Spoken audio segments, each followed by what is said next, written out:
Hey guys, welcome to a brand new video on my channel, Meg's Movies. If you are new to this channel, this is basically where I talk to you guys about my passion for movies. This goes from collections, hauls, reviews, and today's video, so let's get into it. Okay, so I just want to start off by saying a massive thank you to everyone that turned up for my very late announced first live stream last night. To be honest, that was more sort of like a test run to see how I feel about doing it. And you know what? I really enjoyed it. I loved all the comments from the people that were there. So next time on the next live stream, which I'm going to try and do once a month. At least that way I know for a fact I can get it done once a month instead of trying to do it every couple of weeks, things like that. But I will definitely give you more of a pre-warning the next time I do a live stream, so that way more of you can make it. But anyway, on to today's video, and we are back with my 90s list, and we're now into the last 4 years of the 90s. We're now into 1996. And I will say, this year was a lot easier to work on compared to 95, which is surprising, especially since 95 was the year I was born. But there you go. But there are some odd choices in here, I think. Not a lot of people probably wouldn't have put these on their list, but it's on mine. And you know me, I've got such a unique perspective on my lists. So yeah, so there's only one film I don't own physically. So once I get to that one, you guys will then know. So let's get into it. So at my number 10 is Fear. This is starring Mark Wahlberg and Reese Witherspoon. I have only watched this twice. And both times it has surprised me. Like the very first time I watched this film, I weren't sure what I was going to get into. And yeah, I can't believe the plot. It is a very dark plot, so this won't be for many people. But I will say Mark Wahlberg definitely creeped me out in this film. More than I thought I would, especially since I've seen him in quite a few comedic roles. So to see him in a more dark role, it was good. But at the same time, he really did creep me out. But yeah, this is a pretty dark movie, so it won't be for everyone, but for me I like the fact of it made me feel tense. It, you know, creeped me out at times, and especially the ending, it was like, what the hell? But yeah, so if you want a thriller kind of thing, this is one I'd recommend. Okay, at number 9, this is one I have only watched the once, but I put it higher up than Fear because I had a good laugh with this, and my mum watched this with me as well. The Birdcage. This has got Nathan Lane? Yeah, Nathan Lane, Robin Williams, Gene Hackman, Diane West. So there's quite a lot of big names in this. But it's Nathan Lane and Robin Williams that does it for me. Now, I'm going to be completely honest, the first time I'd seen a clip from this film, it was when I was playing my Scene It game, the board game, with my friends, and I saw the clip on there. Finally watched the film and I was like, oh, that's where it's from. But you know what? Nathan Lane, Robin Williams, absolutely hilarious in this. Mainly Nathan Lane. It's quite funny how he acts. But no, this is actually a pretty funny flick. And if you want a good comedy, this is one I'd recommend. It's fun, hilarious.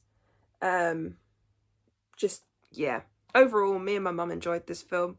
And I do need to give it a watch at some point again, because I remember just laughing my arse off, especially this one scene with Robin and Nathan, where Robin's teaching Nathan how to be a bit more manly and spreading his butter and that, and on his toast, and sort of like how to be a man.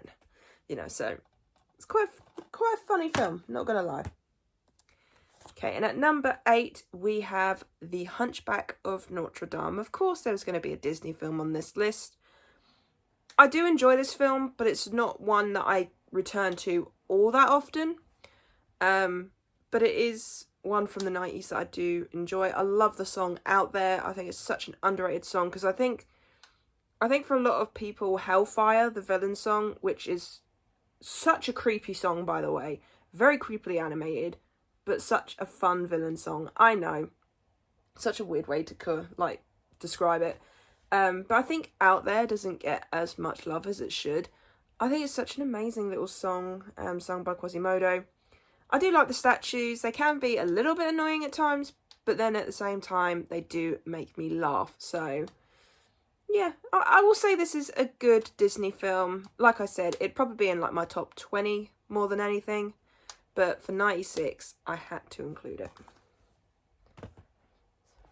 Okay, and at number 7, I don't think this will surprise anyone that this was on my list, and that is Space Jam. I grew up with this film. I watched this film so many times as a kid, and it's one of my favourite Looney Tunes films. My first ever Looney Tunes film, actually, thinking about it. Like, out of all the Looney Tunes films I have seen, this was the very first one. I think it was fun mixing live action animation. I think it's such a unique way of doing film, and especially with the Looney Tunes. Bill Murray, I'm still surprised, made a cameo in this. But no, it is a good laugh. It is entertaining. And you know what? I actually quite enjoyed the sequel as well. But I will hands down say Space Jam, the first one, is the most entertaining. Okay, and at number 6, this will surprise some people that's not in my top 5, but there are some other films on this list that I return to more than this one. And the reason why it will surprise some people is because it's a Jim Carrey film. And that is The Cable Guy. Yes. This is one of Jim Carrey's more weirder roles to me. Because he's playing this creepy TV guy who's sort of like hovering around Matthew Broderick's character. And he won't leave him alone, and it gets a little bit weird. So, yeah, and also there's a scene in this film where Matthew's character is having a nightmare about Jim Carrey's character. And I'm going to be honest here, it creeped me out a little bit. Seeing, like, the glowing eyes and just sort of like the way he was. Even though it did make me laugh, it still creeped me out. But no, Cable Guy, certainly not a... It does make you laugh at times, but it's one of Jim Carrey's more darker comedies for me. It's also got Jack Black in it, I believe. Has it got Jack Black in it? I think it does. It doesn't say on the back. That's not helpful. I'm fairly certain Jack Black is in this one. I mean, the fact that this was directed by Ben Stiller. But no, it's... The reason why it's at number 6 is because this is one of the Jim Carrey films that I do return to, but just not a lot. Not like compared to 94 with the 3 Jim Carrey films I had on that list. So it is fun and entertaining. It's just creepy. And when it comes to Jim Carrey's more creepier characters, I tend not to return to that much. So yeah, hence why it's at a lower spot. Okay, so we're now into the top 5. So at number 5, I had to put this above The Cable Guy just because for some reason I have more memories attached to this one. And plus also I think it's one of my favourite Eddie Murphy films. After Dr. Dolittle, I believe. And that is The Nutty Professor. I think this is a hilarious film. So weird but so funny at the same time. I like the fact that Eddie can play the sweet guy and also the weird sort of like flirty guy. You can see the difference, even though it is makeup effects and things like that. You can see the difference in acting, which I think is really good. I love the fact that he plays the Clumps. The dinner scene with the Clumps is always hilarious. It's always entertaining. I always get a good laugh. Honestly, Eddie Murphy is so good in this film. It's so funny. I know this was, I think it was like, was it his first major film with the makeup effects? Like, I know he done Norbert. And he done Coming to America as well. Okay, so this was the first one, I think, where it was, he played a lot of characters, I think. I could be wrong. Correct me in the comments if I'm wrong. But no, I do enjoy this film, and I get a good laugh, and that's why I put it above The Cable Guy, because I have returned to this one more than I have Cable. Okay, at number 4, I don't physically own this one, even though I thought I did. Apparently, I don't. And that is Jingle All The Way. Yes, I've added another Christmas film to this list. This is one of Arnie's more comedic roles. And you know what? Like I said before, I think I prefer Arnie in the comedic roles and I do the serious ones. But Jingle All The Way is one of my favourite Christmas films. It's one I add to my watch list every single Christmas. I think it's hilarious. I mean, it's a take on a popular doll wanting to be brought and how chaotic things could be. There's some really funny moments in this, some funny lines in this. I mean, put the cookie down now! Sorry, that was a really bad impression. But just that line on its own is hilarious. I think the ending is fun. And just overall, Jingle All The Way is one of those family Christmas films that the adults will also enjoy because there's a lot more adult jokes in it.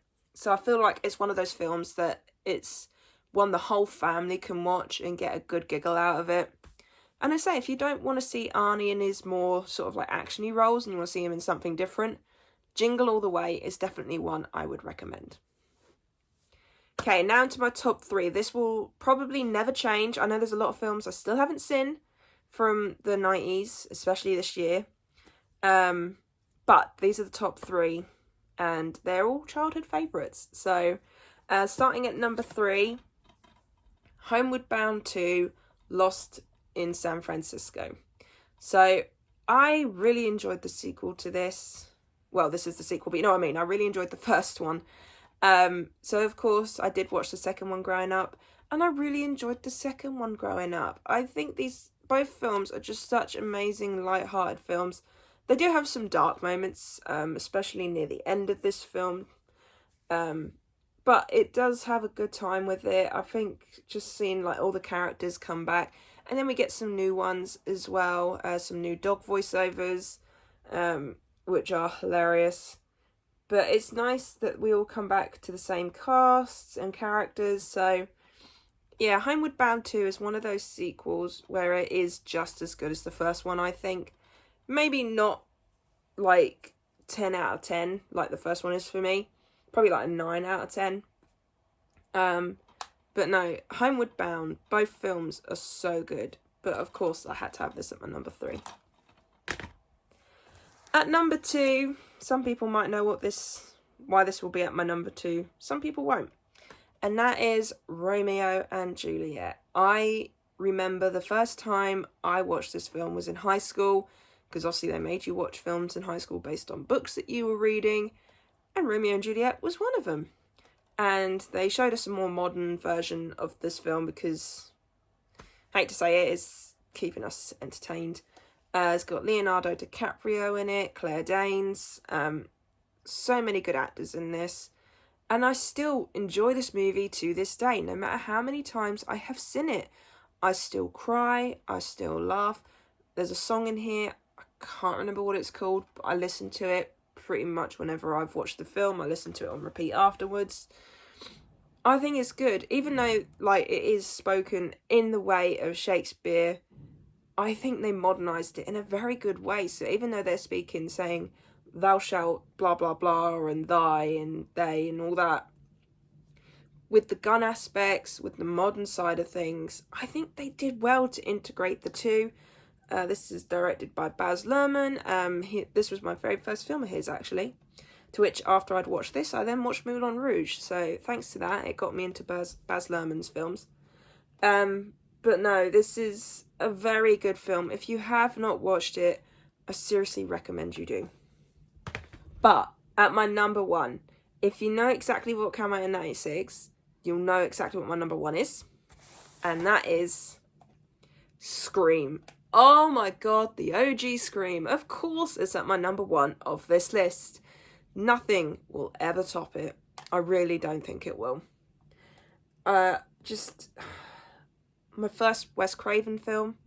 I mean, I had seen bits of Nightmare on Elm Street, but I got too creeped out to watch it fully. So technically, this was my first ever Wes Craven film. This was my first ever slasher film. This was the film that got me back into horror. So I liked horror for a little bit, obviously because of Fright Night and things like that, but then I sort of dwindled away from it. Then I watched this and I just fell in love with horror, and ever since then my horror love has grown. But this is an absolute classic. This is the movie that saved horror at a time it was dying. Honestly, for me, it is better than Friday the 13th, better than Halloween, better than Chucky. Like, Scream is my horror franchise. We all have that big main horror franchise that is ours. It's our favourite. It's the one we return to the most.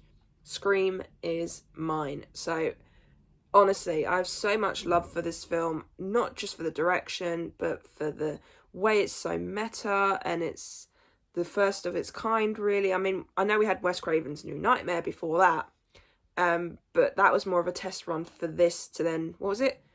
Was it to say it's a test run before they walk or something? I can't remember the saying.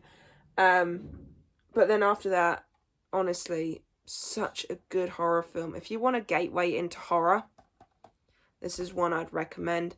But I love the characters in this, the acting, the death scenes, literally the whole film I enjoy. I could pretty much quote this nearly word for word, just about, I'd probably say about 75, maybe to 80% of this film I could probably quote now, because I have watched it that many times. It is my go-to Halloween watch every year. I have to at least watch the first one at least during Halloween. So hands down, this had to be my number one of 1996. So yeah, I really hope you enjoyed this video. Only got a couple more years to go for the 90s.